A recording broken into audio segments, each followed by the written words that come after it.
Bonjour, c'est Richard. Aujourd'hui, je vous fais une petite vidéo qui explique c'est quoi exactement une conversion. Donc, vous puissiez visualiser un peu d'avance qu'est-ce que ça va ressembler sur votre vélo. Alors, on utilise le moteur Bafang, qui est en fabrique depuis 2003, le plus gros manufacturier mondial. Alors, petit moteur pas trop compliqué, rotor-stator ici. On a un engrenage qui fait tourner notre plus gros engrenage qui fait tourner le plateau. Alors, à chaque coup de pédale, l'assistance démarre et on peut l'avoir avec un contrôleur au pouce ici. Donc, ce qu'on fait, on retire d'un vélo existant tout le pédalier, OK, pour avoir seulement que l'axe du pédalier, c'est-à-dire le trou rond dans le cadre du vélo. Ce trou-là va servir à installer notre, si on veut, notre axe principal du moteur, qui est toujours relié au rotor-stator par la roue dentelée ici à l'intérieur. Donc, j'insère ça et je vais placer le moteur le plus haut possible près de la barre diagonale. On installe ensuite le bras de pédale du côté gauche. Du côté droit, c'est vraiment le plateau qu'on installe.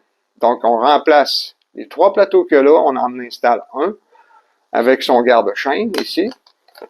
C'est installé là-dessus, puis on vient mettre le deuxième bras de pédale comme ça. Ça consiste l'assemblage pédalier avec le moteur sur le devant. Qu'est-ce qu'on installe au volant, au guidon, pardon? C'est notre écran LCD couleur. Lui est vertical ou horizontal, c'est un vieux modèle. Donc, les nouveaux, c'est vertical. On a le bouton de contrôle ici. Alors, puissance, arrêt, marche, plus ou moins de niveau d'assistance. On a des modes pour avoir la distance parcourue, la vitesse qu'on roule actuellement, les watts qu'on consomme en direct aussi. Donc, ça, c'est notre écran de contrôle. J'ai montré déjà l'accélérateur au pouce qui est installé au guidon aussi pour aider si on est fatigué. On arrête de pédaler, on peut prendre ça, ou on donne un petit coup de main dans montant les côtes. C'est libre à chacun. Qu'est-ce qu'on installe pour donner la puissance à tout ça? Ce sont des batteries au lithium-ion. Les batteries au lithium-ion, un exemple, une 2A, ici, une petite batterie. La plupart des manufacturiers dans les batteries de vélo vont prendre de la 18-650. Ça, c'est la dimension. 18 mm par 650 mm. Elles ont une capacité de 3400, 3300 mAh. Donc, le paquet, on prend plusieurs petites batteries soudées ensemble et puis on accumule la puissance pour obtenir 48 volts, ces moteurs-là. Ici, ce qui est différent, c'est qu'on prend les batteries plus grosses, les 21-700. 21 mm par 700 mm. Elles ont 4950 mA environ.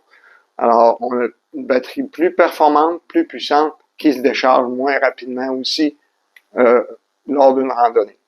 Alors, qu'est-ce qu'on prend pour être sûr que c'est des bonnes cellules? Alors, il y a plusieurs marques. Il y en a qui vont se vanter, qui ont des Samsung, des LG. Souvent, elles sont faites les mêmes usines. Nous, on utilise la BAK. Okay? Et dans ces pages ici, on voit tous les tests effectués pour s'assurer de la qualité de la batterie. Beaucoup de choses en chinois, en anglais. Il faut être quasiment technicien pour comprendre tous les données ici. Mais en gros, on a des tests de surcharge, des tests de chaleur, des tests de choc qui sont faits sur chaque cellule. Le technicien qui monte les batteries ici à Québec, on parle de la batterie, il va les tester 3 semaines avant de les installer dans le boîtier en plastique.